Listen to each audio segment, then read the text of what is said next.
অমুক ভাই দোষ করছে, খোঁচাখুচি, হ্যাঁ, অমুকের খোঁচা দেওয়া, অমুকের খোঁচা দেওয়া, এই সমস্ত এগুলা আবু জেহেলের অভ্যাস। এগুলো কার অভ্যাস? এজিদের অভ্যাস, আবু জেহেলের অভ্যাস, এগুলা শয়তানি অভ্যাস। মানুষকে খোঁচা দেওয়া, মানুষের পিছনে গীবত করা, হ্যাঁ, মানুষের পিছনে গীবত গিল্লায় ব্যস্ত থাকা, এগুলো হচ্ছে আবু জেহেলের অভ্যাস, এগুলো হচ্ছে এজিদের অভ্যাস। এগুলো মুমিন মুসলমানের কখনো অভ্যাস হতে পারে না। আগে নিজকে নিয়ে সমালোচনা করতে হবে। আমি ব্যক্তিটাই তো খারাপ, আরেকজনের আমি সমালোচনা কেন করব? আরেকজনের গীবত কেন করব? আরেকজনকে নিয়ে আমি হিংসা কেন করব? আরেকজনের ধনসম্পদ নিয়ে আমি কেন হিংসা করব? মানুষ কেন গোমরাহী হচ্ছে? অধিকাংশ মানুষ কেন সত্যের পথ থেকে চলে যাচ্ছে? মানুষের ভিতরে দুনিয়াবি মোহ নামক কাজ করছে। দুনিয়া, এই যে দুনিয়াবি একটা মোহ, এই মোহ দূর করতে হবে। এই মোহ দূর করতে হবে। খালি দুনিয়া দুনিয়া। আপনি আল্লাহ কি কখনো বলছেন যে তুমি দুনিয়া করো, আখিরাত করা লাগবে না, আখিরাত করো, দুনিয়া করা লাগবে না? আল্লাহ কি কখনো বলছে? না। আল্লাহ বলছেন যে দুনিয়ার পাশাপাশি আখিরাতও করতে হবে। দেখেন, মানুষ পথভ্রষ্ট হচ্ছে মানুষের নিজের চরিত্রের কারণে। মানুষ পথভ্রষ্ট হচ্ছে মানুষ আল্লাহর চাইতে বেশি বুঝার কারণে। মানুষ পথভ্রষ্ট হচ্ছে নবী রসুলগণ ফেরেশতাগণের চাইতে বেশি বুঝার কারণে মানুষ পথভ্রষ্ট হচ্ছে, ঠিক কি না? কেননা আল্লাহ যেভাবে বলেছেন, রসুল যেভাবে বলেছেন, মানুষ যদি সে মোতাবেক যদি মানুষ মানত, মানুষ চলতো, তাহলে ওই মানুষ কখনো পথভ্রষ্ট হতে পারত না। আজম আহমদুল্লাহ আল মাজবান্ডারি কদ্দাসিল্লাহু সিরহুল আজিজের একটা বাণী রয়েছে যে কবুতরের মতো বাঁচিয়া খাও, কবুতরের মতো বাঁচিয়া খাও, হারাম খাইও না। যেমন কবুতর দেখেন না, কবুতর কি সব খায়? কবুতর একটু বাচ্চা বাচ্চা খায়। হারাম খাইও না, নিজ সন্তান সন্ততি নিয়া খোদার দরবারে খোদার প্রশংসা করো, বলি সুবহানাল্লাহ। এই যে আমাদের কবুতরের মতো বেছে বাচ্চা খেতে হবে। হ্যাঁ, আমাদেরকে হালাল হারাম একসাথ করা যাবে না। আমাদেরকে হয়তো হালাল সমুদ্রের মধ্যে আমাদেরকে থাকতে হবে, হারাম বর্জন করতে হবে। আল্লাহ তাআলা আমাদেরকে সদা সর্বদা হালাল সমুদ্রের মধ্যে থাকার তৌফিক দান করুন।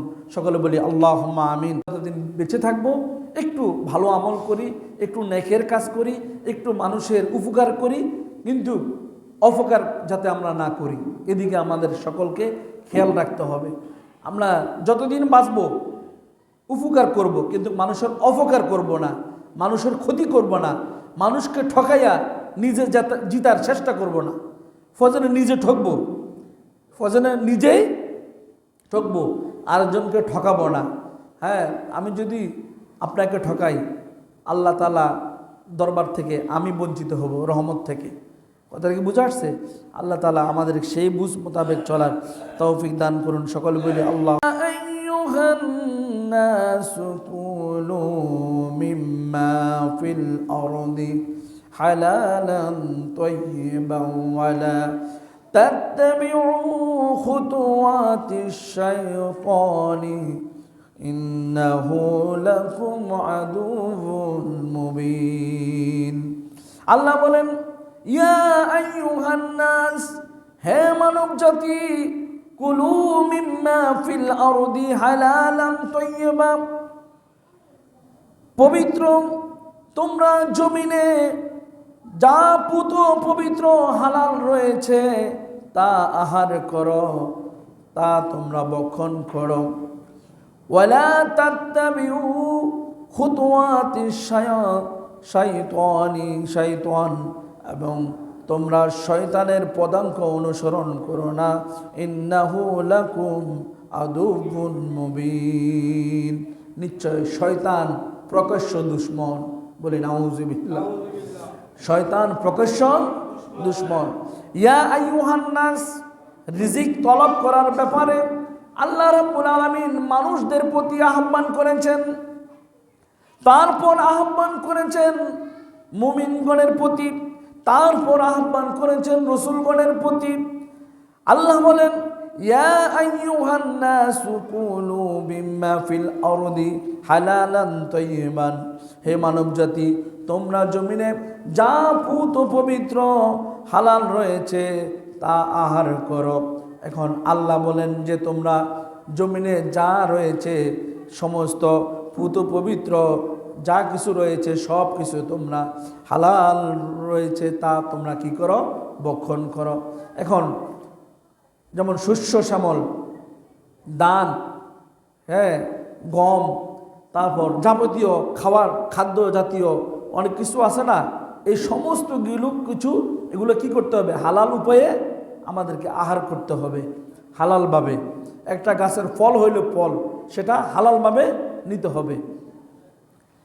এবং শয়তানের পদাঙ্ক অনুসরণ করো না। আল্লাহ বলেন যদি শয়তানের পদাঙ্ক অনুসরণ করা হয় তাহলে আমাদেরকে হারাম খেতে হবে।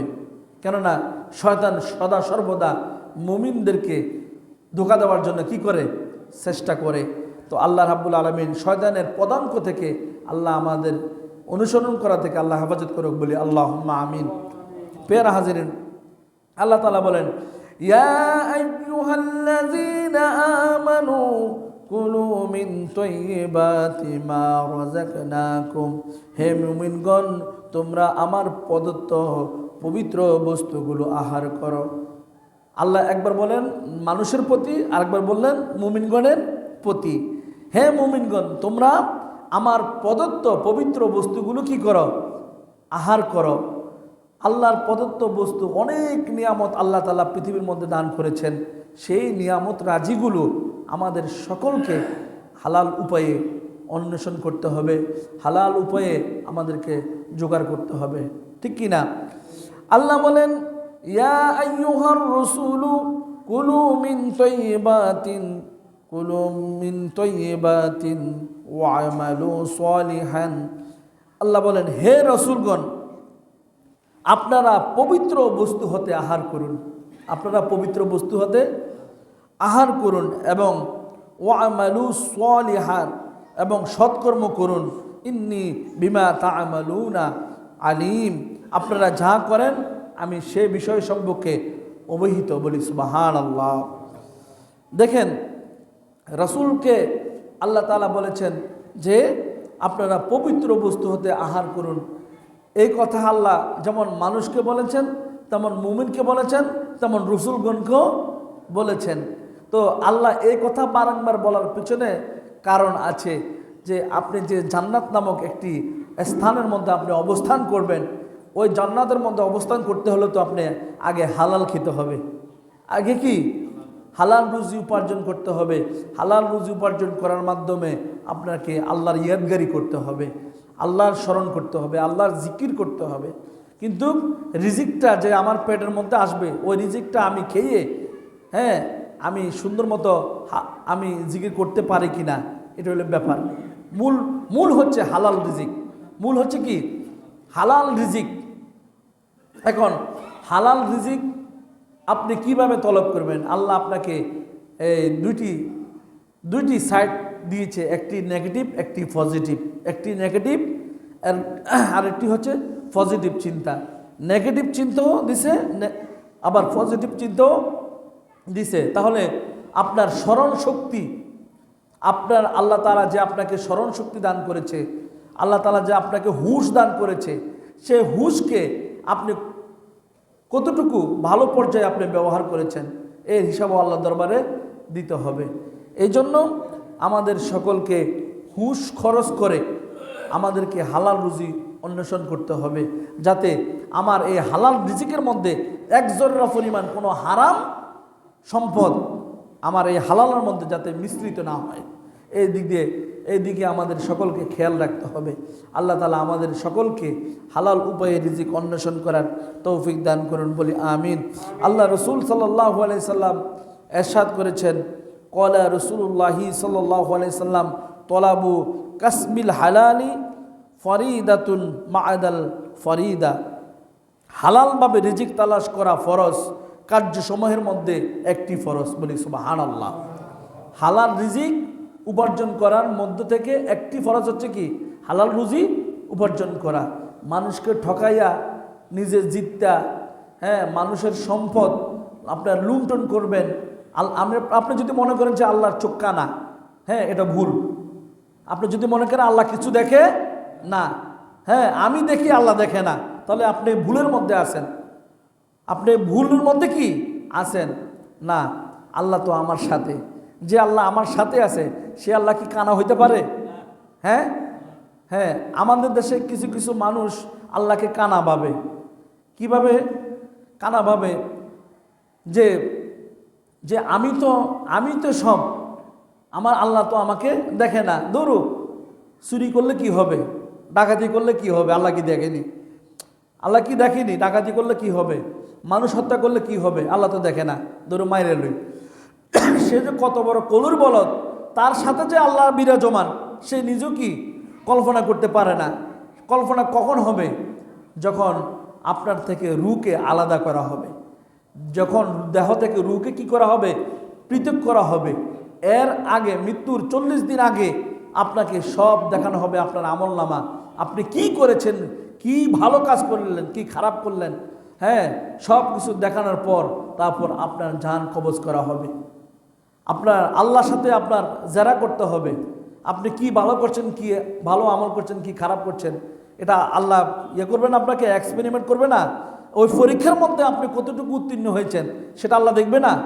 সেটা তো আল্লাহ দেখবে। আপনি কাকে কিভাবে ঠকাইছেন, হ্যাঁ, কার অর্থ সম্পদ আপনি লুপাট করেছেন, হ্যাঁ, কাকে আপনার নিজের অর্থ সম্পদ থেকে আরেকজনকে দান করেছেন, হ্যাঁ, কি ভালো কাজ করেছেন, কি ন্যাক কাজ করেছেন, এই সমস্ত কাজগুলো আল্লাহ সব দেখবে। দেখার পর তারপর আপনার জান কবজ হবে। কথা কি বুঝা আসছে? এই জন্য মৃত্যুর 40 দিন যাবৎ বিভিন্ন বিভিন্ন কথোপকথন হইতে থাকবে। শেষ পর্যন্ত যারা মুমিনে কামেল, এরা সব সময় এদের মৃত্যু হলো যারা মুমিনে কামিল, এদের মৃত্যু হলো এমন মৃত্যু যে মৃত্যু যে হচ্ছে তারা কখনো এটা অনুভবই করতে পারে না। বলি সুবহানাল্লাহ। কিন্তু যারা বদকার, যারা মানুষকে ঠকাইছে, মানুষের উপর জুলুম করছে, দেখবেন হ্যাঁ অনেক মানুষ বমি কইরা মারা যায় মৃত্যুর সময়। দেখেন না, চোখ উল্টাইয়া মারা যায়, দেখেন না আপনারা? হ্যাঁ, এই আল্লাহ পৃথিবীর মধ্যে নজির স্থাপন করে দিয়েছেন যে মুমিন বান্দার মৃত্যু কেমন আর বদকারের মৃত্যু কেমন। কথা কি বুঝা আসছে? এই জন্য আমরা যতদিন বেঁচে থাকব একটু ভালো আমল করি, একটু নেকের কাজ করি, একটু মানুষের উপকার করি, কিন্তু অপকার যাতে আমরা না করি, এদিকে আমাদের সকলকে খেয়াল রাখতে হবে। আমরা যতদিন বাঁচব উপকার করব, কিন্তু মানুষের অপকার করব না, মানুষের ক্ষতি করব না, মানুষকে ঠকাইয়া নিজে জিতার চেষ্টা করব না। ফজনে নিজে ঠকবো, নিজেই ঠকবো, আরেকজনকে ঠকাবো না। হ্যাঁ, আমি যদি আপনাকে ঠকাই, আল্লাহ তাআলা দরবার থেকে আমি বঞ্চিত হব, রহমত থেকে। কথা কি বুঝা আসছে? আল্লাহ তাআলা আমাদের সেই বুঝ মোতাবেক চলার তৌফিক দান করুন। সকলে বলি আল্লাহুম্মা আমিন। পেয়ারা হাজিরিন, দেখেন অধিকাংশ মানুষ কেন গুমরাহি হচ্ছে, অধিকাংশ মানুষ কেন সত্যের পথ থেকে চলে যাচ্ছে? মানুষের ভিতরে দুনিয়াবি মোহ নামক কাজ করছে।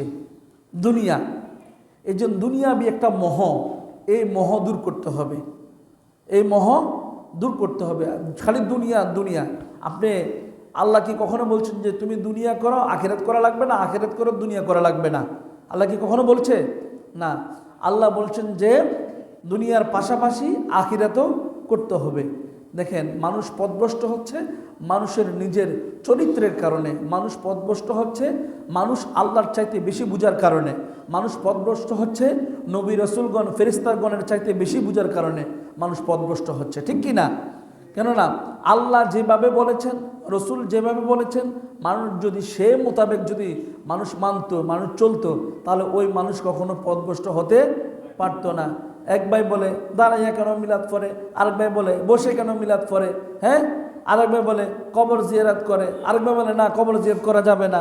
হ্যাঁ, এই যে আল্লাহর চাইতে বেশি বুঝাবুঝি চলে, এই জন্য মানুষের অধঃপতন, এই জন্য ভূমিকম্প, এই জন্য দেশ বন্যায়, তারপর বিভিন্ন গজব দিয়া আল্লাহ দেশ কি করে দিচ্ছে, ধ্বংস করে দিচ্ছে। একমাত্র মানুষ আল্লাহর চাইতে বেশি বুঝার কারণে।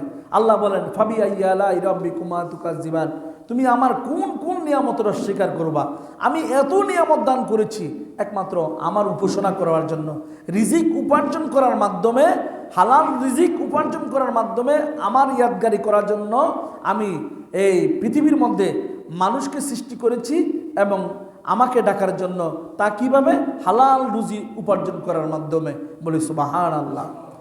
এই জন্য আমাদেরকে এই সদা সর্বদা হালাল উপায়ে আমাদেরকে উপার্জন করার চেষ্টা করতে হবে। আল্লাহ তাআলা আমাদেরকে সে আমল করার তৌফিক দান করুন। সকলে বলি আল্লাহুম্মা আমিন।